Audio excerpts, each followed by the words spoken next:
Hello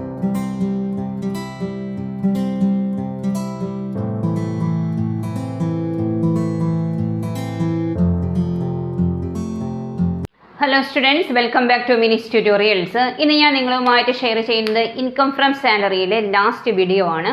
പല സ്റ്റുഡൻസും ചോദിച്ചതുപോലെ എങ്ങനെയാണ് salary compute ചെയ്യുന്നത്, അല്ലെങ്കിൽ സാലറി കമ്പ്യൂട്ട് ചെയ്യുമ്പോൾ എന്തെല്ലാമാണ് കൺസിഡർ ചെയ്യേണ്ടത്. അതിന് ആദ്യത്തേത് ഒന്നാമത്തെ പറയുന്നത് for H R A compute ചെയ്യുമ്പോഴും for H R A house rent allowance, then gratuity,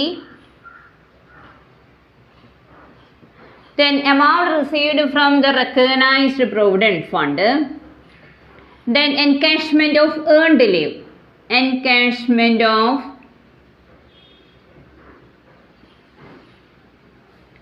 earned leave. ഈ സാഹചര്യങ്ങളിൽ സാലറി എന്ന് പറയുമ്പോൾ salary means basic salary, then DP, DA forming part of the salary, DP, then fixed percentage of commission. അതെങ്ങനെ തരും ക്വസ്റ്റ്യനിൽ, fixed percentage of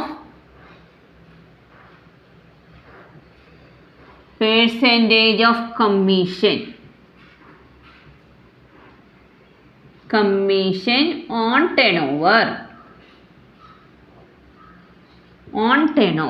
അപ്പോൾ H R I calculate ചെയ്യുന്ന നേരത്തെ അതുപോലെ തന്നെ gratuity, recognised provident fund, encashment of earned leave.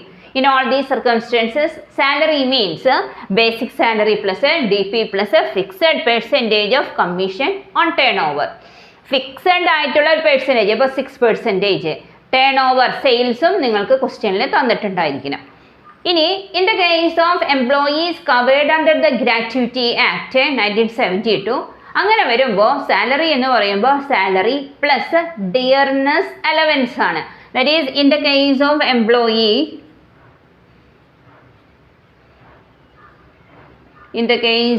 Employees covered under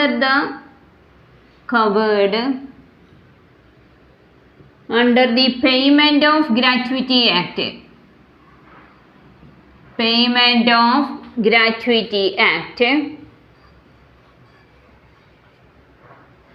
Gratuity Act 1972, salary എന്ന് പറയുമ്പോൾ salary equal to basic salary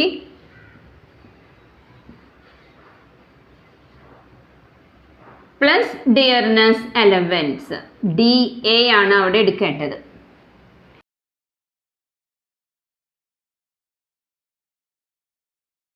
ഇനി next one, rent free accommodation.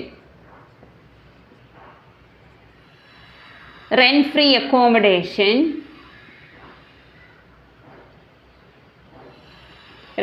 Accommodation calculate ചെയ്യുമ്പോൾ അതിൽ നമ്മൾ ബേസിക് സാലറി കൺസിഡർ ചെയ്യും. Basic salary, second one DP, DA forming part of the salary, then third one fixed percentage of commission,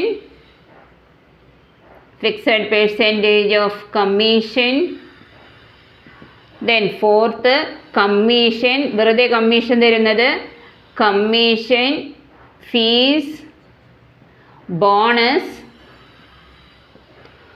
then any taxable allowance, then pension and gratuity,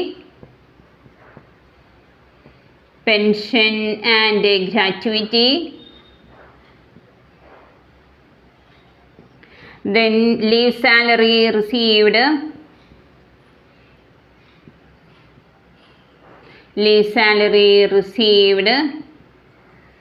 current previous year, then any monetary benefits,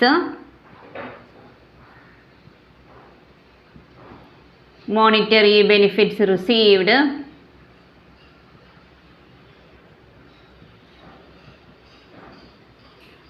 then the current previous year,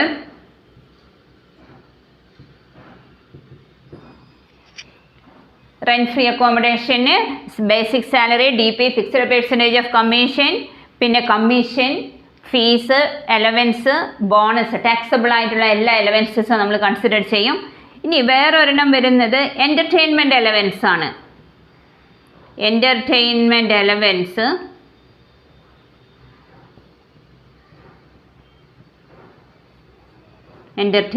allowance അതിൽ salary എന്ന് പറഞ്ഞു കഴിഞ്ഞാൽ only salary മാത്രമേ നമ്മൾ consider ചെയ്യുന്നുള്ളൂ. Only salary is considered.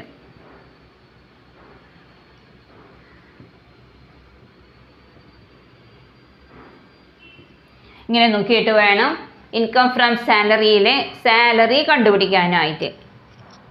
ഈ theory portion വളരെ important ആണ്. ഇൻകം ഫ്രം സാലറിയിലെ പ്രോബ്ലംസ് കമ്പ്യൂട്ട് ചെയ്യുമ്പോൾ നമുക്ക് സാലറി റെൻറ്റ് ഫ്രീ അക്കോമഡേഷനൊക്കെ കാൽക്കുലേറ്റ് ചെയ്യുന്ന നേരത്തെ സാലറി ശരിയായ രീതിയിൽ എടുത്തു കഴിഞ്ഞാൽ മാത്രമേ പ്രോബ്ലം കറക്റ്റായിട്ട് ചെയ്യാനായിട്ട് സാധിക്കുകയുള്ളൂ. ഇത് ഇൻകം ഫ്രം സാലറിയിലെ ലാസ്റ്റ് വീഡിയോ ആണ്. ഞാൻ ഒരു 23 വീഡിയോസ് നിങ്ങളുമായിട്ട് ഷെയർ ചെയ്തിട്ടുണ്ട്. ഇനി ഞാൻ ഷെയർ ചെയ്യാനായിട്ട് പോകുന്ന വീഡിയോ എന്ന് പറയുന്നത് ഇൻകം ഫ്രം ഹൗസ് പ്രോപ്പർട്ടി ആണ്. എൻ്റെ വീഡിയോസ് കാണുന്ന ഓരോ സ്റ്റുഡൻസും നിങ്ങളുടെ ഫ്രണ്ട്സിന് ഷെയർ ചെയ്യാനും അതുപോലെ തന്നെ സബ്സ്ക്രൈബ് ചെയ്യാനും മറക്കരുത്. Thanks for watching.